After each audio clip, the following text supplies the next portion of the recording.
Hello everyone and welcome back to Ben and Danielle Reviews. I'm Ben and I'm here with Sharita and we are going to count down our top 50 games of all time. What year? For 2025. But we played these in 2024. Yeah, so we did this list at the beginning of 2025 and we ranked our games. We used the Pub Meeple's ranking engine and we took all the games that we've rated and we ranked them. I had about 800 or so games that I ranked. How many did you had a little bit less than that. A little bit? Yeah. Significantly less, like Yeah. $150 maybe? Yeah, I did maybe even less. Yeah, I did a whole top 100. You have a top 50 again. Next year we'll have to do a whole top 100 for that, but I might release my 51 through 100. I'm not sure if that's something if people want. I might do that, but we're gonna do our top 50 this year. So this is your second year doing it. Mm-hmm. This is my 5th year. Doing a top 50.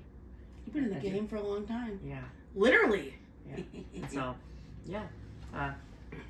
Who do you want to have start for this one? Well, let me see what your 50 is, and I'll let you know. How about should I start? Sure. Okay. So my number 50 is a new game this year,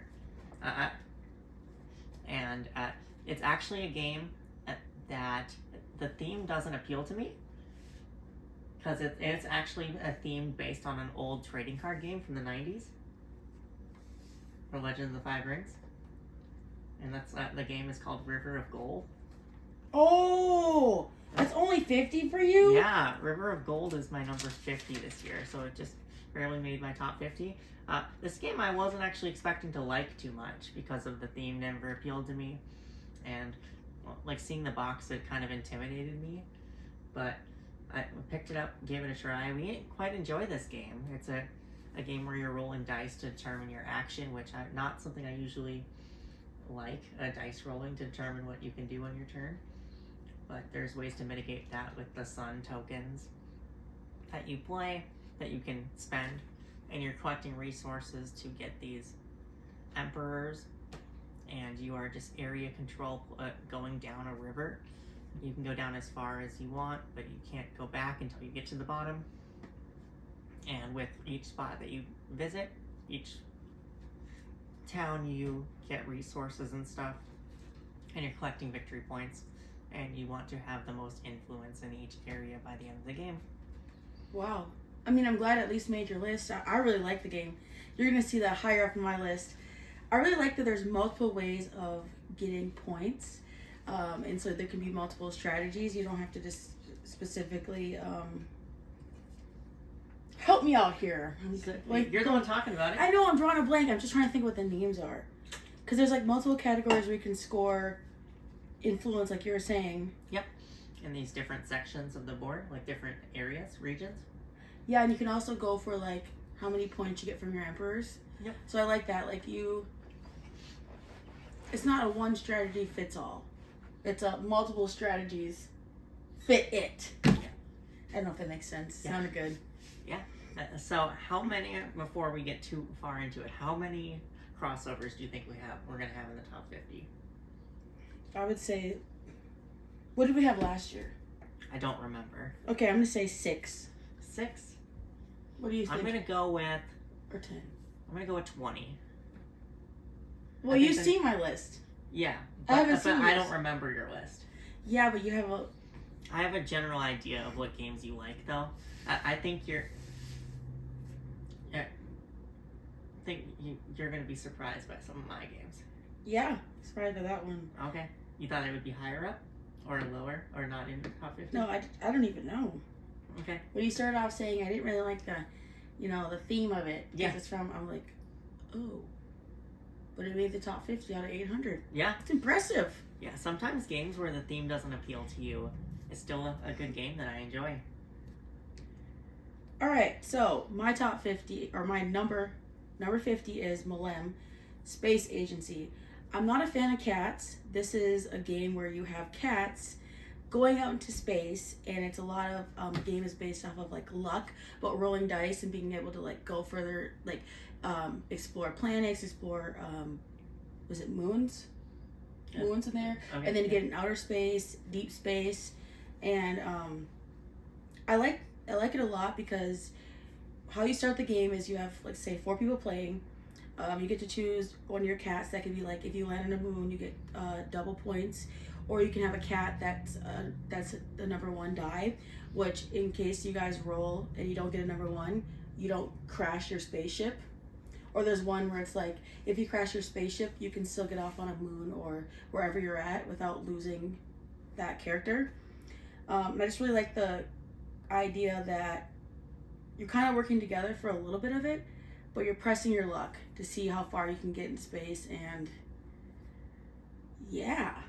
All right. Now this is It's a press your luck game. That's why Yeah. I like it a lot. awesome. So I'm gonna assume that this is not your highest Knizia game. I'm gonna assume you're gonna have a couple more Knizias up higher on the list. But this Yes. Rainer Knizia, the designer. Yeah. But this is one that I need to try pretty soon. What do you think is a good player count for this game? 4. 4? Okay. Yeah, 4. Oh, maybe I think I can play up to 5, Okay. but I definitely say like the higher number the better, Okay. because the better chance there's a better chance you can screw each other over, Okay. or a better chance for you to go further into outer space, in my opinion. We have this game, so I'll have to try it at some point. Mm-hmm. Hopefully soon. Alright. My number 49 is also new to me this year. It's actually based on, it's one of my favorite movies of all time, actually. Mm-hmm. It's an Alfred Hitchcock movie called Rear Window. Is that that better be my list? Is that going to also be on your...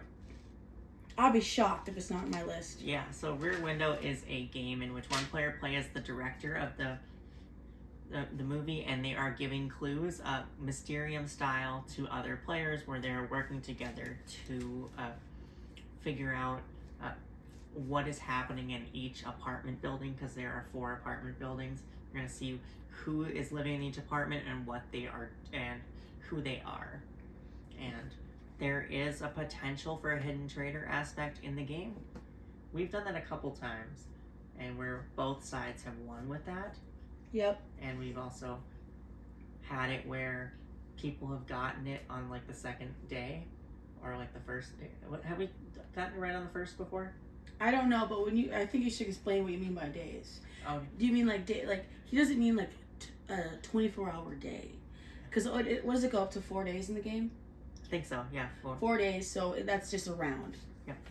And so I like it because it's true, like it's crime themed. Yeah. You know, and I like anything like that. Anything that's requires detective work, deduction, figuring out who the criminal is, the killer, the serial killer. Yeah. Awesome. Okay, my next one is 49, or 49 is Fantastic Factories. It was number 14 last year. I think I just kind of got sick of it, and that's probably why I got lower in my list. Also, with people I played with the last couple of times haven't been that fun, so I don't know, maybe that's biased, but it's when you say it's like a engine building game. Yeah.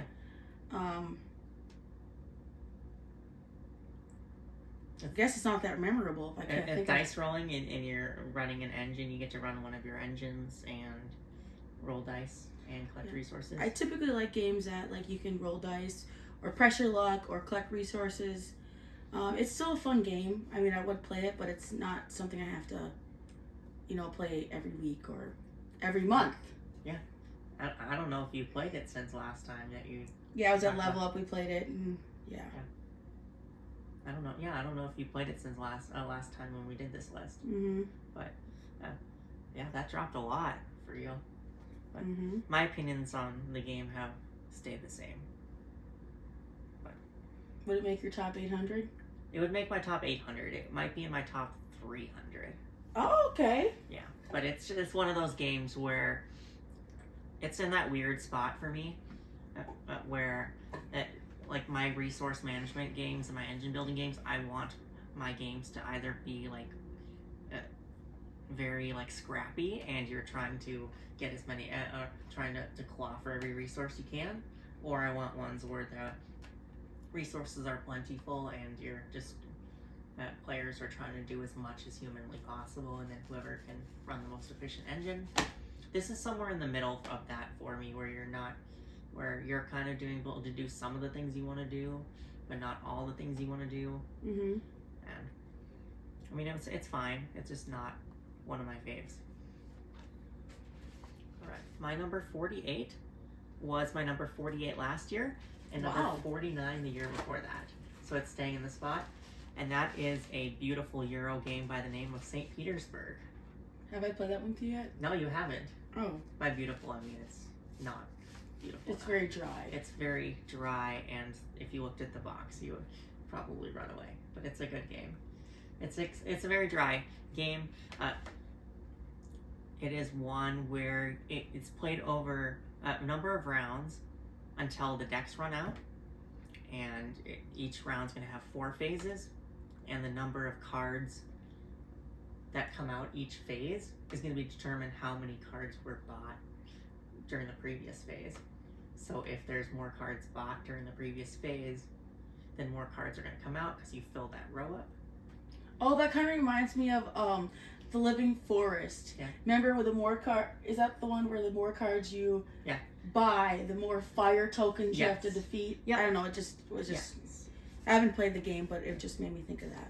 Yeah, and so with this game, you're going to have money to buy different properties. So the first one is going to have your builders, which are going to give you more money. And so each thing is going to score you. So each category of card is going to score you at the end of that category for each round.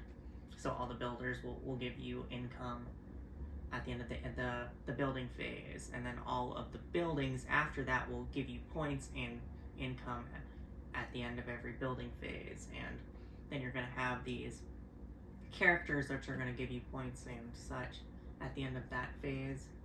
And then there's like these hybrid cards where you need to sacrifice other cards, and those just activate at the end of whatever phase those cards are from.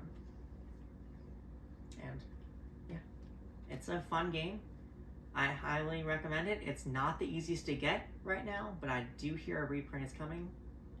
They did have a second edition a number of years back, which I think they managed to make even uglier. Wow. With the second edition. But better get our hands on that one. But so I'm hoping that they have a pretty edition for the new one, but I actually kind of enjoy the art for the original printing. Mm-hmm. Even though it's not much of a looker. We'll play it. It's very rustic. Yeah, it's a fun game.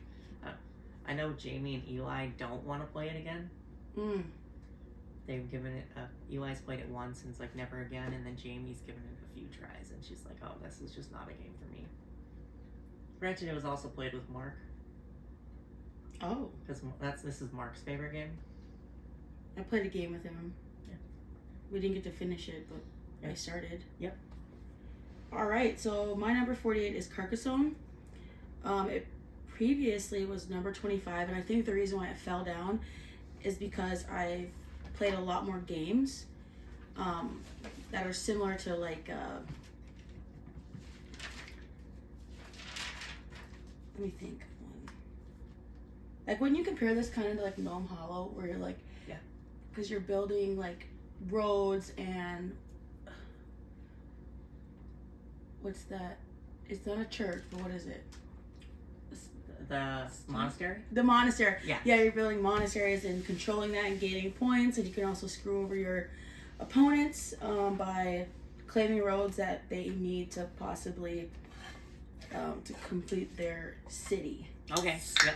I do like the game a lot. Like I said, I think it's just dropped because I've played more games that are similar to that, and I have a wealth of knowledge of. I just have more games to rank, I guess. Sure.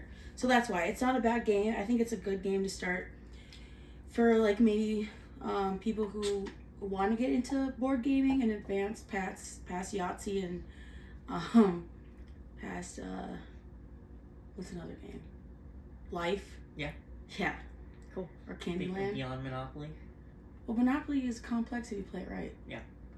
So I'm not even gonna hate on Monopoly. But yeah, I still think that there's a good amount of strategy into Carcassonne. I don't think that it's only an introductory game. I do think that there is some strategy to the farmers and to pre-planning and also to playing tiles to mess up your opponent. So on a competitive level, Carcassonne is a pretty deep game. But if you're playing it pretty casually, though, it can be pretty monotonous. Just flip over a tile and put it down somewhere if you're not thinking of the strategy of it. I know. And the first time I played it, we played it the casual way. So like we didn't have to like align up with the river. Oh yeah. Like I didn't know that until I played it again. So I'm saying like first time around. Yeah.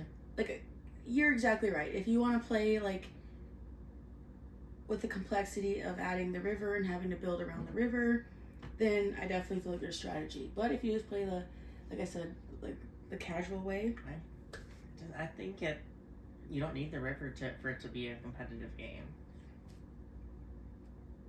But also, good game. Yeah, the winter edition is a really beautiful edition for it. It's out of print, but it's a great edition. So good luck finding it is what he means to say. Yep. There's also a Star Wars edition. He can hit you up. Yeah. Hit him up if you want that copy. I don't know about that. It'll be a signed copy by Ben. I don't know about that. All right, so we're in 47 now? 47. So my 47 wasn't on my list last year, but it was on my list 2 years ago at number 23. It's fallen off my top 50, but it's been in my top 100. And now it's back on your top 50. Yes, but 2023, it was probably my most played game because it was just being played a lot at the shop. I bet you I know what it is. Yeah. Wait, it wasn't on last year's? It wasn't on last year's. But think of games that I play a lot. But I have a few in mind. Okay. But I feel like this, like Wingspan was on your list. You played Wingspan a lot. Yeah. You played New York Zoo a lot. I don't know if you played Everdell. Okay. No, those are going to be higher. Yeah, I know. I'm just trying to think of like a game that you played a lot. Have I played this game with you? You have played it. You just haven't played it in a while. Not Marble United. No. Okay, I give up. It's Crokinole. Well, I was thinking of like a board game, not like something that like cost an arm and a leg to get a board. Marble United costs an arm and a leg. Yeah, because you have all 50,000 expansions. Yeah. And characters. So Crokinole is a great dexterity game. It is a flicking game from Canada. It was designed all the way back in the 1800s, and so you're flicking discs, trying to get into the center, and you are trying to knock your opponent's disc off the board. It's a very fun game. Getting a nice board is pretty essential, and so I don't think it's one that everyone should own, but I think it's definitely one that everyone should try at least once. Yeah, and to put my 2 cents in, so I grew up and I was a curler, and essentially I would say that Crokinole is the finger version of curling, because you're trying to get as close as you can to the bullseye or in the middle, and what you want to do is you want to knock all your opponents out of the way so they get the least amount of points. So, I don't know, have you ever curled? No. Have you seen curling though? Yes. It kind of reminds me, it's like the similar concept. Except you put like sand or beads, like what is it called, beads or something? It's to make it slippery. Like wax powder. Wax powder to make it so that the pieces can slide easily. Ah, shoot, I can't say that. But in like curling, what you do is like to make it slide, the rock slide more down to like where the target is, you sweep the ice so it melts. So I guess that's kind of a difference, but I would say if you really like curling, I think you would like this game a lot. Yeah, it's a great game. Probably not going to make your list, I'm assuming? I guess when I think of like board games, I don't really think of that. Okay. Not saying it's not, but it's just like... Sure. I don't know, maybe because it's physical and requires some athletic ability. Maybe that's why. Okay, sure. All right. Yeah. All right, that's my 47 Crokinole. And if you want to try it, come to Excalibur Con in Duluth in August. We're going to do a Crokinole demos there. Mm-hmm. Oh, all right. All right, my number 47 was number 9 last year, and it's Space Base. Wow. Out of your top 10. I really do like Space Base. Again, with like Carcassonne, I've just played a lot more games now, and I'm kind of like figuring out what I like more. Because when I was first ranking, like last year, it seemed like every game I loved, and I just had to put it in my, like every game was like a 10 or a 9, you know. And like Space Base is fun. I'll play it. If someone said, "Hey, want to play Space Base?" Yes. But is it the first game that comes to mind anymore? No, not the first. But I like, again, that you can, with like building up your rocket ships and how you can gather, what is it? Victory points, and what's the fuel? Fuel? Income? Income. The Credits? yellow credits. Points? And I like how you can like upgrade your cards based on the dice you get, and I don't know. I have a hard time explaining this one. That's all right. You did a good job. I didn't explain anything. Okay. So you're just rolling dice and activating the sectors that you roll. It's a fun game. Yeah, I mean, I know I don't make it sound appealing, but it's a lot more appealing. Don't let this face fool you. I really enjoy the game. I do. Yeah. So, I figured it would drop out of your top 10. I didn't think it would almost drop off your list, though. But that's a good game, though. Definitely. Yep. All right. My number 46 was number 29 last year, 25, 17, and then 14. It debuted at number 14, so it's been slowly declining. And that, did you see what that was? No, that's why I'm sad. So it was and that is Horrified. I don't think I've ever played that. You have never played Horrified? The cooperative game with Universal monsters? Like Frankenstein, Dracula? No. The Invisible Man? Nope. Oh, it's a fun game. So it's a cooperative game. It's very pandemic-like, except for you're picking up and delivering different items, and you're using them to defeat these monsters. And each monster that you play against has a different way of defeating them, has a different condition you need to meet to defeat them. And it's a fully cooperative game, and just like with Pandemic, so the player's turn, monster turn, and something bad happens, more items come out, monsters do some things, they attack players, and you're trying to survive long enough to defeat them. It kind of sounds like Marvel United a little bit. But what he means is this is such a fun game that he really wanted to play it with me. Yeah. So that's why I haven't played it. I will say... It sounds fun, though. Yeah, I will say for that, in my defense, I was playing it a lot before Sharita started coming to the events. Like, that was going to be, like, it got played to death with, like, Jamie and Eli. Oh, you're burnt out. Like, we played a lot, and so I'm just kind of waiting to break it out again. But I play it about once a year or so. But it's been slowly declining from my list, but the theme is one of my favorites. One of my favorite themes in board gaming. And I like it better than base Pandemic. So, yeah. If it's something you want to try, we can play it. Yeah, I would. Okay. So my number 46 is Splendor Duel. It was previously 44. I love the original Splendor, or the Pokemon version of Splendor, way better. Yeah. But I like that you can play Splendor with one other person, and there's like a map, and it kind of determines what tiles you can pick. Instead of like in the regular Splendor, you are able to pick 3 tiles that you want of your choice as long as they're available. But this, in this game, you have to pick them based off of their location. You can't just be like, oh, I want a wild. No, it has to be in that row that you're allotted to get. So I like that about the game. Definitely, it's fun if you play with 2 people. But I mean, like, again, it's not in my top 10 because it's not the original game. Yeah. But it's definitely something fun that you should try if you like Splendor. Yeah. I actually played this for the first time last night. Splendor Duel? Yeah. Well, let me know what you think about it. Do you like the whole map thing where you can't just pick what you want? I did like that. I did like the the tug and pull of having to refill and giving your opponent one of those tokens. Oh yeah, or the little, they look like little diploma things. Yeah, the scrolls. Scrolls, yeah. Yeah, I forgot what they're actually called, but yeah, I also like the alternate ways to win, where you can do victory points, you can do crowns, Mm-hmm. and it ended up being a really close game. I got up to an early lead, but then Jamie ended up catching up and winning. But it's a fun game. Mm-hmm. I don't think I prefer it over base Splendor. Yep. But it's still a fun game. We agree on that one then. Yes. So we're on 45 now? Yep, what's your 45th? So my 45 is new to me this year. It came out last year at the beginning of the year. And it was one of the games that we played a lot at the beginning of the year.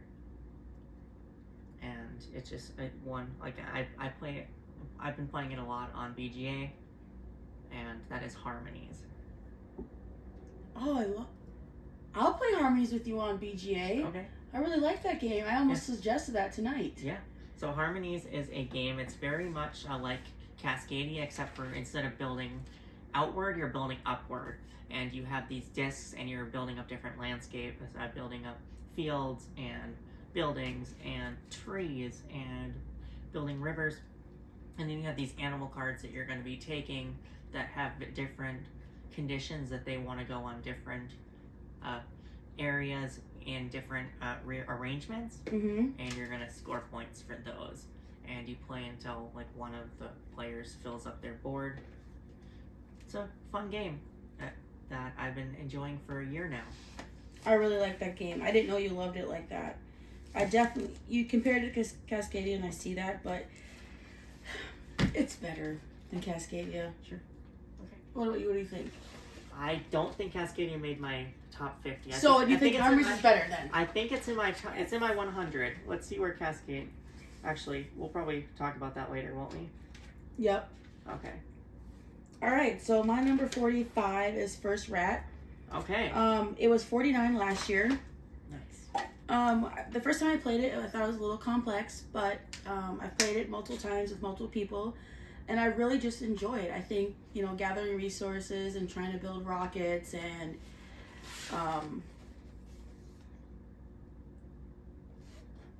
what else do we build in there?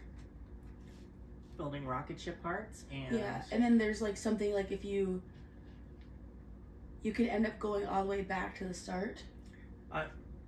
Yeah, if you there's the different like stands where you can buy energy drinks and backpacks and stuff, but you can, instead of paying for them, you could be a delinquent rat and steal from, rob the stand, but then you have to get sent back to the beginning, which is good in some cases. But I played one game where I didn't have any rats go to the top. I just kept robbing the stands just to keep collecting resources and build rocket ship parts. And you won.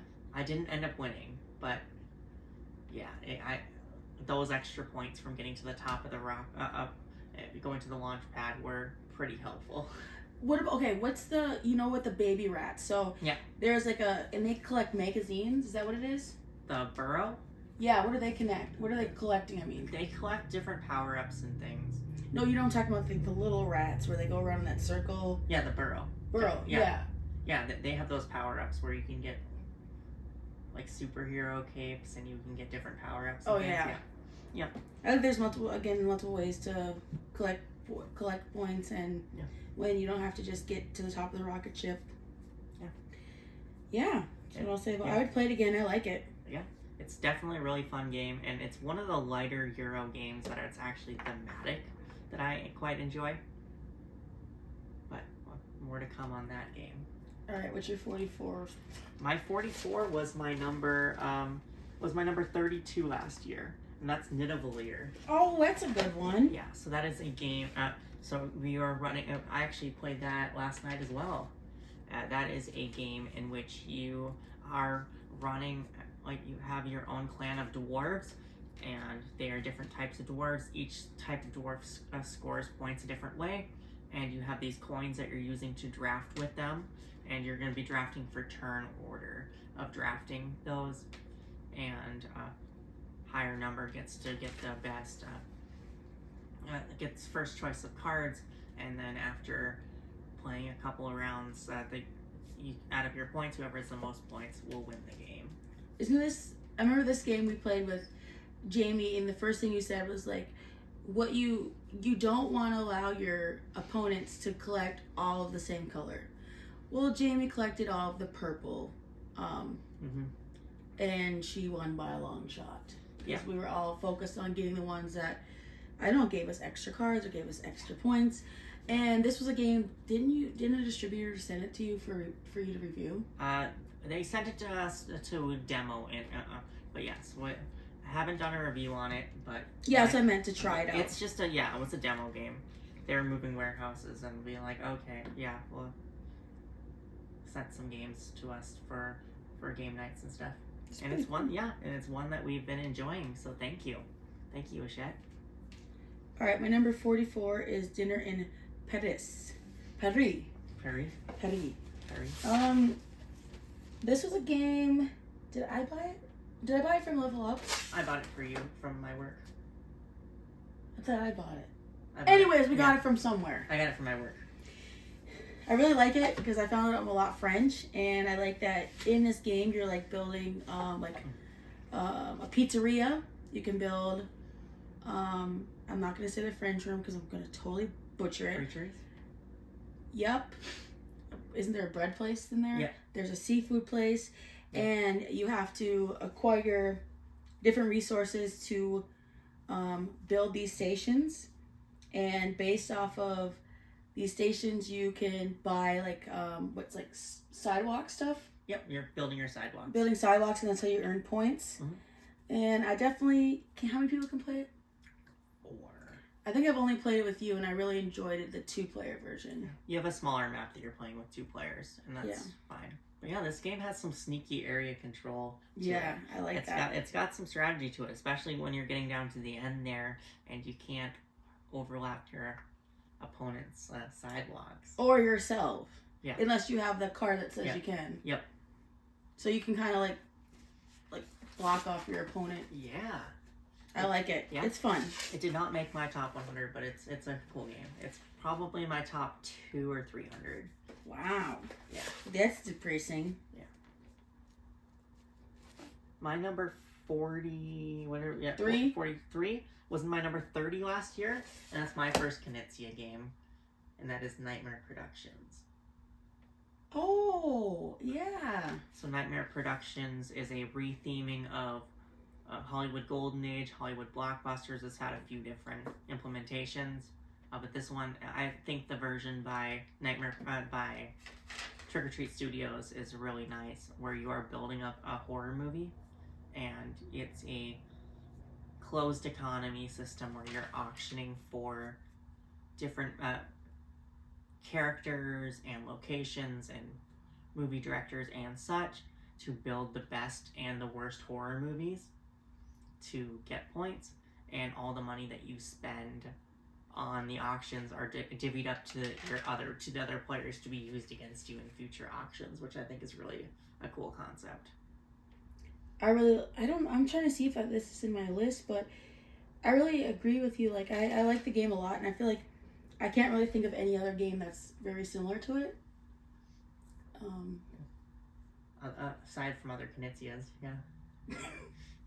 Well, I guess I just never had a theme of making a scary movie, but I really like the whole thing about. Didn't I win that game because I collected all the money? You might have, yeah. Yeah, I didn't win because I had the best or the worst scary movie, but what I would do is I would gather as much money as possible. Hoard money. Oh yeah, hoard the millions, and that's what I won because those are the points at the end. Yeah. Alrighty, so my number 43 is Jamaica. I kind of get that game confused with this other pirate game, but I think that's Pirates Cove I'm thinking of. Is in Jamaica, so you're traveling in a ship and you're trying to find treasures. Also, is there a way for you to steal other people's treasure? Yeah, you're racing it, but whenever you land on a spot with another player, you fight them. Oh yeah, that's right. Yep. And then you have it lets you know how much treasure, based on the bottom, doesn't it say if you're at this part of the map, you can control 4 treasures. Yep. If you're at this part, you can have 5 crewmen, right? Am I thinking of the right one? Yeah, so each card has two actions associated with it, and it's going to be a night action and a day action and night action, and everyone. Whoever's in charge of that round is going to roll both dice and decide which number is going to be associated with the day and the night, and it's going to you can either gain gunpowder, gain food, gain gold, move forward, move backward, and the likes with the cards you play. All depending on the card that you play. Even though I'm not like really can remember exactly everything, I know that when I played this game, I really enjoyed it. And it was previously number 32. I definitely would like to play it again because I think it has potential to maybe move up. Sure. Instead of going down like it did. I think it's just lack of not playing it for a while. That's why I'm drawing a blank and probably rated it lower. I'm surprised it's still in your top 50 though. It's been a while since we played this. I lived in the Caribbean. Of course it's going to be my top 50. All right. A little biased there. Yeah, this game dropped out of my top 100 this year, just for lack of playing it, and also, I mean, not by lack of playing, sorry, just because other games have taken over similar spots for me. Other racing games. All right, what number are we on? 42? 42. Number 42 for me, it was number 18 last year. And that was because it was kind of fresh and brand new at that time. But it's been played a couple times. There's a couple games that do similar things that have... But 42 is still really high. And that's Earth. I mean, out of 800, absolutely. Yeah, and that's Earth. So Earth has like the Race for the Galaxy action system where you're choosing what action you want to do on your turn. Each player gets to do those actions, but you get a bonus for the action. And you're building up your own personal like forest fauna of different plants, and you are going to, some of them will give you want to build tree trunks on top of them. Some of them will also build up your engine and make your other actions that you do more powerful. It's a fun game. I think it's kind of complex because remember when we first played it, did we play it twice in one day? I think we did. Yeah. I didn't really get the grasp of it. It kind of reminds me of how complex Encyclopedia was when we first played it. Sure. It's definitely a game you have to play a couple times before you really understand what you're doing. Yeah. But it's fun. It's a really fun game, indeed. We're on 42, right? Yep. All right, so my next one is Superstore 3000, which is new this year. Ben showed me it, I don't know, a few months ago, and he kicked my butt in it. Yeah. I don't even know how to explain it. So you're building up your own shopping mall, shopping. You're building up your own shopping mall of guests, and you are trying to get you're drafting different, buying different stores and such, and each mall visitor wants to go to a certain store, and you're just trying to appease the mall goers that you have. And have them move up floors and stuff like that. Yep. And so you can get bonuses to get more points. Yep. And you're building up your mall, very sci-fi Jetsons, building upwards. I'd like to play that again. It's a fun game. Mm-hmm. Yeah. I don't think it made my top 100 this year. That's really, really unfortunate. But you've had 800 games to think of. Yeah, but I know it for a while. It was hovering around the 100, but I think it just missed. I think Glow would really like that game. I think so. Yeah. So my number 42, 41? 41. Number 41 was number 28 last year. And that is a game called After Us. Oh. After Us is a game where you are playing as a tribe of primates after the collapse of civilization and humans. And you are trying to build up the best clan of primates that you have, and you have these cells that you are trying to rearrange the cards to activate the cells in the most efficient way to collect more resources, to activate more cells, and to upgrade your primates.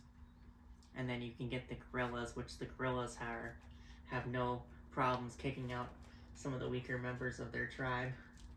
And then you have these batteries that you can use to activate these human technologies that were left behind by the humans. It's a fun thematic game that it's not for everyone, but I quite enjoy it. I think it's a foreshadowing of what's going to occur. I think the primates will do a better job with the Earth than us Homo sapiens slash Neanderthals, since they say the human DNA can have up to 4% Neanderthal DNA. So you are not 100% Homo sapien. All right. All right? What was this? This missed your list this year? I just need to play it again. Okay. I don't think it's on my list because I just see there's just so many things, so many games I like. I just when I'm doing my rating, some of the stuff is not fresh in my mind. Sure. So I'm not thinking, oh yeah, I really like that game. Sure. You know, so I will say that this list is a bit skewed. Sure. But BGA, we'll play it on BGA. Okay. See how you think of it there. Did you just do your 41? Yes. Okay, my number 41 is the Grand Carnival. It was previously number 35 last year, and I believe that Ben said that this game is out of print. Yes. And I was like very disappointed because I was so excited. Like, I really love this game. It's like, oh, it's out of print. They had a reprint at one point, but I don't know if it's still it's still in printing, and it's a small publisher. Well, I think it's a great game, and I don't think I played this game with you. I think I played it with like Jamie and Eli one day when I think it was Andrew. Andrew? I think it was Andrew. Andrew and Jamie? I think it was Andrew and Jamie, if I remember correctly. I like that, I don't know what those people are called, but you're trying to get them to move up. Yeah, the carnival goers? Yeah, the carnival goers. You're trying to have them... Yeah. Oh, I forgot. And then you have the hooligans that block the way, that just kind of just stand there with a megaphone. Yeah, I mean, I need to crack it open again, but I know I really, really liked it, and I was really, really sad when Ben said, I mean, you can try to get a copy, but you're going to have to get it off eBay, and it's going to cost a lot. Yeah. And I just thought it was a good game that shouldn't be out of print. Yeah. Well, thankfully we have a copy. Amen. Yeah. It was my number 59 this year, so it did not make my top 50, but it's in my top 100. Nice. Yeah. And that is our 50 through 41 of our top 50 games of all time for 2025. Thank you everyone for watching, and have a great rest of your day. Or night. Or morning. Whatever time it shall be. Adios.